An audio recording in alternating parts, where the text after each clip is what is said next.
જૂનાગઢ કૃષિ યુનિવર્સિટી ખાતે 21મો પદવીદાન સમારોહ યોજાયો હતો। આ સમારોહમાં રાજ્યપાલ આચાર્ય દેવવ્રત ખાસ ઉપસ્થિત રહ્યા હતા। રાજ્યપાલે યુનિવર્સિટીના ઇજનેરી અને ટેકનોલોજી, એગ્રી બિઝનેસ મેનેજમેન્ટના વિદ્યાર્થીઓ તથા અનુસ્નાતક કક્ષાના કુલ 578 વિદ્યાર્થીઓને પ્રમાણપત્ર અને મેડલ એનાયત કર્યા હતા, જેમાં 74 ગોલ્ડ મેડલ અને 1 સિલ્વર મેડલનો પણ સમાવેશ થાય છે।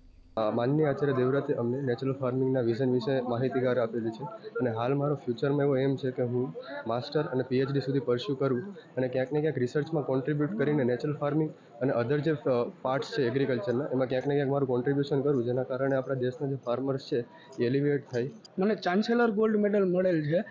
ખરેખર રાજ્યપાલ મહામહિમ રાજ્યપાલ આચાર્ય દેવવ્રત સાહેબના હસ્તે આ ચાન્સેલર મેડલ મળવો એ સ્વપ્ન સાકાર જેવી થયેલી વાત છે। આ તકે હું મારા તમામ ગુરુજનો, મારા પરિવારજનો અને મારા મિત્રોનો આભાર વ્યક્ત કરું છું। આચાર્ય દેવવ્રતજીના હસ્તક ગોલ્ડ મેડલ મેળવી રહી છું તો મને ખૂબ ખુશીની લાગણી અનુભવે છે। નવસારી કૃષિ યુનિવર્સિટી ખાતે મદદનીશ સંશોધન વૈજ્ઞાનિક ખાતે કામ કરી રહી છું, જેમાં અમે ખેડૂતો અને તેના સર્વાંગી વિકાસ અને તેને પાક ઉત્પાદકતા વધુ મળે એ બદલ અમે કામ કરી રહ્યા છીએ।